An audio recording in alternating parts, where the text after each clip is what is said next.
Bom dia, pessoal. Tudo bem? Bora lá então, galera, para mais uma leitura. Nós estamos aqui no capítulo 30. Nesse capítulo 30, o que mostra pra gente, né? Eles falam, né? Que no fundo, só Deus é dono, detentor de toda a sabedoria. Que por mais que a gente estude, por mais que a gente corra atrás, nós não vamos chegar a esse nível. Mas isso não quer dizer que nós simplesmente desistamos de buscar e de entender e de ser mais sábios. Por quê? Porque sabedoria vai garantir a gente uma vida mais em paz, mais tranquila. Ah, então não vou ter dificuldade? Lógico que vai ter dificuldade. A vida é feita de desafios. E vão ter momentos que vão ser mais complicados do que outros. São os desafios da vida, não tem como você fugir disso, né? Mas a promessa é que quanto mais sábio a gente for, né? Ou seja, a palavra tá aqui. O que é a Bíblia? Um livro de histórias. As pessoas que já viveram aqui. E aí, se a gente vai, lê, pratica e aprende com todo mundo que já viveu, qual que é a garantia? Uma garantia de uma vida mais tranquila. Nós não estamos tentando inventar roda. Pessoas já passaram e já viveram as coisas que nós estamos vivendo. E aí, o que acontece? Nós vamos querer reinventar a roda ou a gente vai querer ser obediente e tentar praticar tudo isso aqui que ele está pedindo? Entendeu? Então, é mais ou menos isso. E o que ele está falando aqui, então? Esse capítulo 30, aparentemente, ele foi escrito por Agur. Não foi escrito por Salomão, esse capítulo 30. Mas ele é um capítulo cheio de riquezas, vocês vão ver. E aí começa lá, né? Palavras de Agur, filho de Jasses de Massa. A palavra deste homem. Aí ele começa. Eu me fatiguei por Deus. Estou esgotado por Deus. Eis-me entregue. Porque eu sou o mais insensato dos homens. Não tenho a inteligência de um homem. Não aprendi com a sabedoria. Não conheci a ciência do santo. Quem subiu ao céu e desceu? Quem reteve o vento em suas mãos? Quem envolveu as águas com seu manto? Quem determinou as extremidades da terra? Quem é o nome? Qual é o nome do seu filho, se é que o sabes? Olha para você ver. Muito antes de Jesus ter vindo, ele já falava em nome de Deus e o Filho de Deus. E aí ele fala, eu me considero um tolo, um insensato. Seguramente por quê? Porque ele deve ter praticado coisas das quais ele simplesmente não admite que ele tenha praticado. Às vezes a gente tem atitudes e faz coisas que a gente mesmo fala assim, como que eu fui fazer isso? Então é exatamente isso que ele está falando. Só que o que é a ideia? A vida é o que, gente? Você errou, você fez o mal para alguém, simplesmente se arrependa, repara e segue em frente. Não adianta você ficar sentado, ó céus, ó dor, por que eu fiz isso? Isso não vai resolver. Né? Já que errou, já que tomou uma decisão que não foi acertada, não tenha compromisso com o erro. Pede perdão, repara, se for possível, segue em frente e tá tudo certo. É isso que Deus quer de nós. Quando fala que nós estamos perdoados, é exatamente isso. Deus quer o que da gente? Arrependimento de coração. E aí, ou seja, ele não tem inteligência, né? E ele simplesmente fala que nem conheceu a ciência do Senhor. E é isso que ele está falando aqui. E aí ele continua, toda palavra de Deus é provada, ou seja, toda palavra de Deus é pura. É um escudo para quem se fia nela. Viva embaixo da palavra. O que significa isso, gente? Imagina se nós vivêssemos, nós já falamos sobre isso, todas as situações do nosso dia a dia, imaginando se Jesus estivesse ao nosso lado. Vocês acham que a gente ia pecar pouco ou muito? Se você estivesse todo o tempo vigilante e perguntando o que Jesus faria, como Jesus faria. E é exatamente uma das coisas que nós temos que praticar. Por quê? Se nós temos que estar vigilantes para a volta do Senhor, e Ele pode chegar a qualquer momento, Imagina o Senhor chega hoje e fala assim, me empresta aqui, fulano, seu celular, deixa eu ver o que você anda fazendo. O que você ia fazer? Você vai esperar acontecer isso para falar assim, ah, não, Senhor, eu não devia ter feito isso? Então, é exatamente isso, viver debaixo da palavra. E aí ele fala, não acrescentes nada às suas palavras, para que ele não te corrija e sejas achado mentiroso. Fazer exatamente o que está na palavra, se fia nela, não acrescente nada a ela. E aí ele fala, eu te peço duas coisas, não me negues antes da minha morte, afasta de mim a falsidade e a mentira. Não me des nem pobreza e nem riqueza, concede-me o pão que me é necessário, para que saciado eu não te renegue e não diga quem é o Senhor, ou pobre eu não roube ou não profane o nome de Deus. Quando a gente lê isso daqui, a gente pode até pensar, nossa, então quem é rico, quem tem melhor condição, tá lascado. Mas o que ele pede? Isso vai de acordo com o coração de cada um. Dinheiro e poder, gente, não muda a pessoa.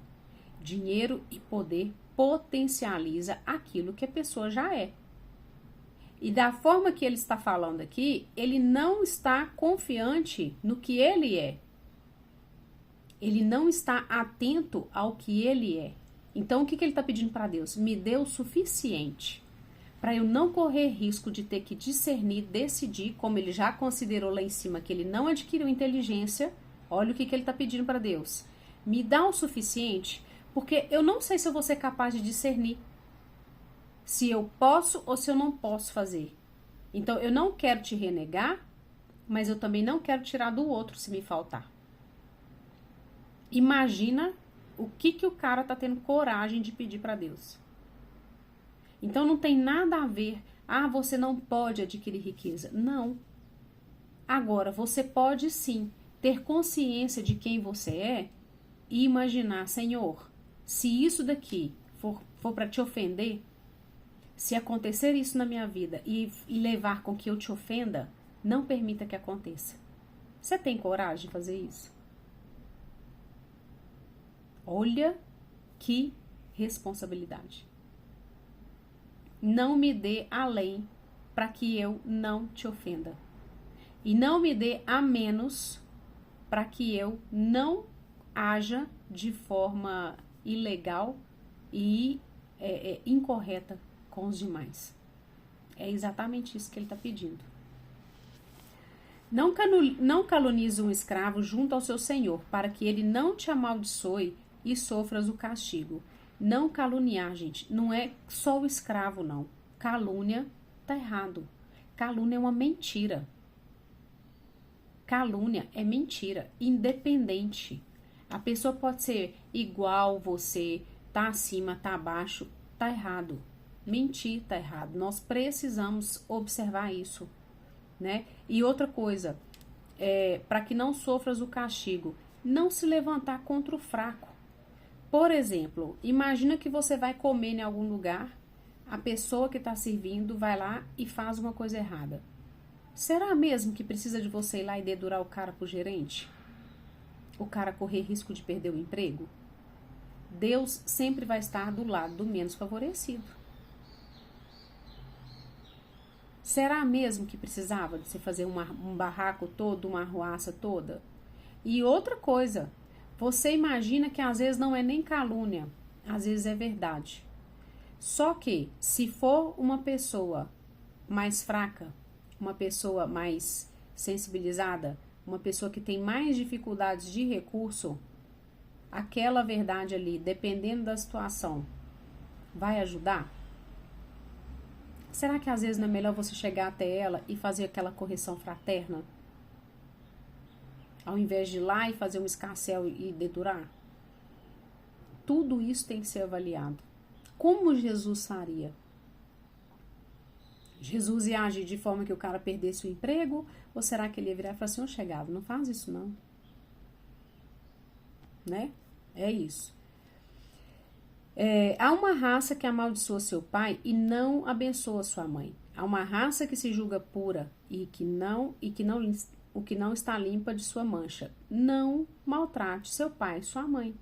Honrar pai e mãe, né? Há uma raça cujos olhos são altivos, com pálpebras levantadas. Há uma raça cujos dentes são espadas, os maxilares facas para devorar os devalidos da terra, os indigentes dentre os homens. E aí ele fala, a sanguessuga tem 2 filhas, dá.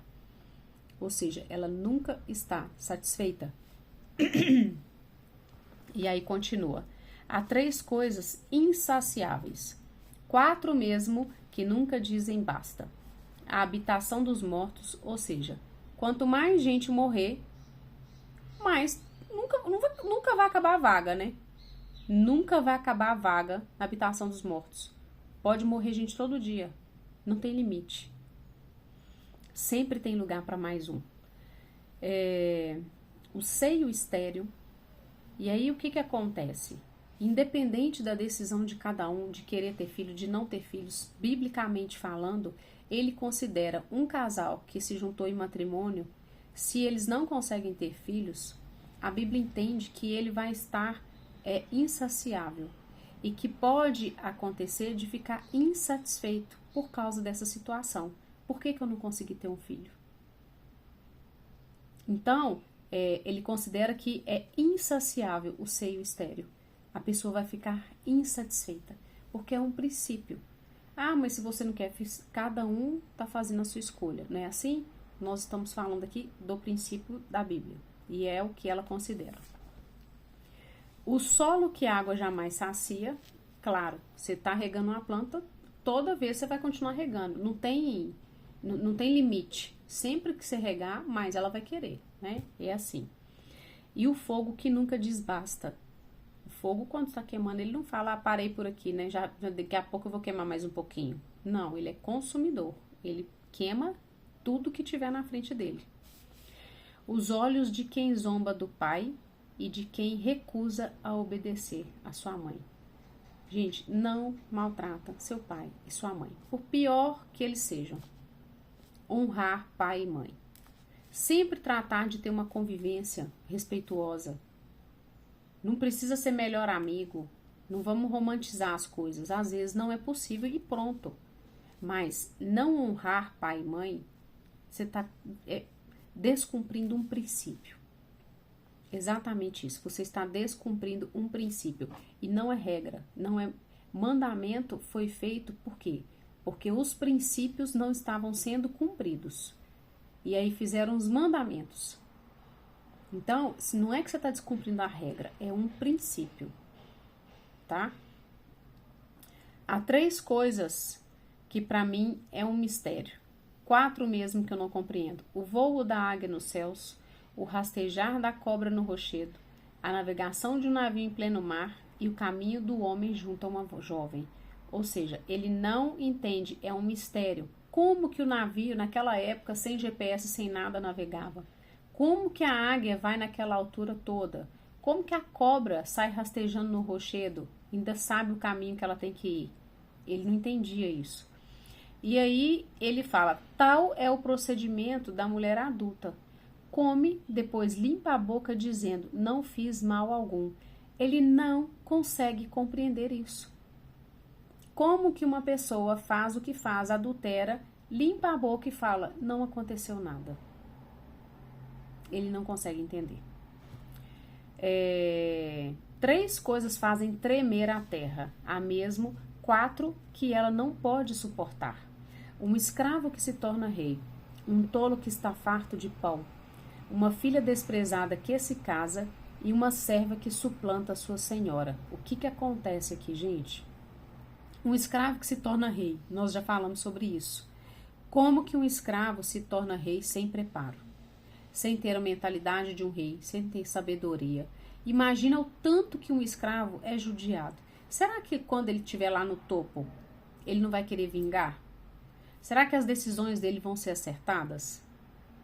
Então, não é que o escravo não pode se tornar rei. Precisa-se de um preparo. Lembra da história de Esther? Esther virou rainha. Só que Esther era serva. Só que ela foi preparada para ser rainha. Por quê? Porque a que era para ser rainha na época eles já tinham virado e falado, se essa mulher for rainha, vai dar pau. Vai dar problema. Ela teve um preparo para isso. Então, quando uma pessoa que não tem preparo governa, e nós não precisamos falar muito, como que uma pessoa que nunca construiu nada na vida, que não trabalhou, que não construiu nada, como que nossos governantes que não construíram nada na vida vão fazer algo de bom para o povo? É exatamente a mesma coisa. É um tolo que está farto de pão. Por que que a terra não pode suportar? Porque é exatamente aqueles trabalhadores, vou dar o exemplo, né? Trabalhou a semana inteira, igual um escravo, vamos colocar.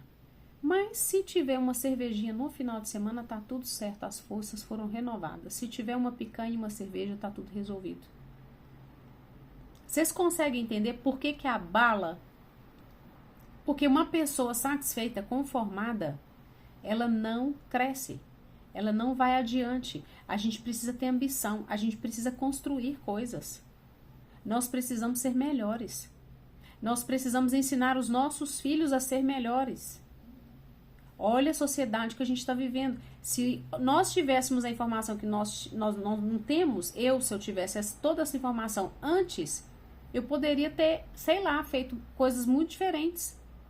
Agora, olha que loucura. Nós estamos numa sociedade, todo mundo tem um telefone, todo mundo tem acesso à informação. Só que o que nós estamos fazendo com essa informação? Quando a gente quer passar esse conhecimento para os seus filhos, para os nossos filhos, eles olham para a cara da gente e fazem o quê? Tá viajando. Qual o treinamento, qual o preparo que nós estamos passando para eles? Na Bíblia não ensina a gente a ser conformado. Nós temos que ter vontade de ser um pouco melhor cada dia. Se a gente simplesmente está satisfeito, conformadinho, a terra treme. Porque a maioria dos habitantes da nossa sociedade estão conformados. E aí, me desculpa, o problema não é só a corrupção, o problema não é só o governo, o problema é nosso como sociedade. E tem coisas que nós temos que fazer a nossa parte. Isso pode ser feito independente do governo. Você pode querer mais e ser melhor, independente de quem está governando. Busque formas, não se conforme. Uma filha desprezada que se casa. Por que é algo que não pode suportar? Imagina o tanto de trauma, imagina o tanto de coisa que essa menina passou. Quando ela casa, ela vai levar para dentro da estrutura da casa dela. Se ela não se curou de tudo aquilo que ela viveu, ela vai virar o sarau. Ela vai ser briguenta. Ela tá cheia de traumas. E na Bíblia, né, e em Provérbios fala, melhor morar no deserto do que debaixo do teto de uma mulher briguenta. Então aqui é a importância de entender qual é o passado, qual é a história e ajudar, curar. E a mulher, ela, às vezes, a maioria das vezes, passa por situações de trauma, de abuso na infância, muito mais do que o homem. Então é por isso que ele menciona mulher. Não é porque o homem é intocável, nada a ver. Mas acontece de ter homens também que passaram por isso na infância e que também têm dificuldade de superar. Então, é dos dois lados. Por isso que a terra treme. E uma serva que suplanta a sua senhora, ou seja, toma o lugar da sua senhora. Há 4 animais pequenos na terra, no entanto, são sábios, muito sábios. A formiga, que durante o verão junta, né, prepara a sua provisão. Os arganazes, ou seja, os coelhos, que fazem a sua habitação em rochedo. Por quê? Porque eles são fracos, então o que eles fazem? Sobe para bem alto, faz a habitação, para quê? Para não ficar tão fácil como presa. A formiga, você imagina, ninguém precisa mandar ela trabalhar. Ela sabe que ela tem que juntar no verão, porque ela não consegue andar na neve. Então, por que ele fala, às vezes, preguiçoso, vai ter com a formiga? Porque ela está ensinando todo tempo. Os gafanhotos, que não tem rei e avança como bando, e isso é muito difícil, Porque nós, seres humanos, precisamos de alguém à frente. Às vezes, e muitas vezes, isso não funciona. Cada um com a sua cabeça querer fazer uma coisa. Sempre tem que ter alguém que está direcionando. Alguém que está é o superior ali e todo mundo vai seguindo. Porque às vezes isso não funciona. Mas os gafanhotos conseguem fazer isso. E a lagartixa, que olha para você ver, que pode se pegar na mão, mas ela penetra nos paraços reais. O que ele quer dizer? Ela consegue estar em todos os lugares. No lugar ruim e no lugar bom. Ela consegue penetrar. E não ser presa. Não é igual uma barata, né? Não é igual um bicho menor, um besouro, que as pessoas às vezes veem e a primeira coisa que elas querem fazer é o quê? Matar. Dificilmente você pega, olha uma lagartixa e já quer ir lá matar ela. Não é assim que acontece. E ele fala, há 3 coisas que têm uma bela aparência, 4 mesmo que andam garbosamente. O leão, e não recua diante de nada, né? O leão, o bode e o rei acompanhado do seu exército. A postura, né? A presença corporal desses animais e do rei. E no finalzinho ele fala, se você fala alguma asneira e eleva-te a ti mesmo depois de ter falado isso, refletindo nisso, coloca a sua boca na mão e para de fazer isso. Por quê? Porque você pode se ferir. Você pode se ferir fazendo isso. Porque quem comprime o leite, tira dele a manteiga. Quem aperta o nariz, faz jorrar sangue. Quem provoca a cólera, promove a disputa. Se você tem esse hábito e provoca as pessoas, você está promovendo uma disputa. Então, não o faça. Deixe de fazer isso. Esse é o ensinamento do capítulo 30. Ele é bem compridinho, mas fica aí a reflexão. Se você gostou, comenta, compartilha. Compartilha esse ensinamento com os outros, leva você a palavra. Se você não quer, comenta, compartilha para que eles busquem aqui, busquem outro canal. O importante é que nós estejamos sempre sedentos de entender a palavra, compreender, mas acima de tudo, que nós pratiquemos. Não adianta entender, conhecer, colocar debaixo do braço e falar assim, tá bom, não vou observar isso daqui, tá? Isso não é a ideia. Um beijo para vocês, até amanhã para a próxima leitura. Fica com Deus.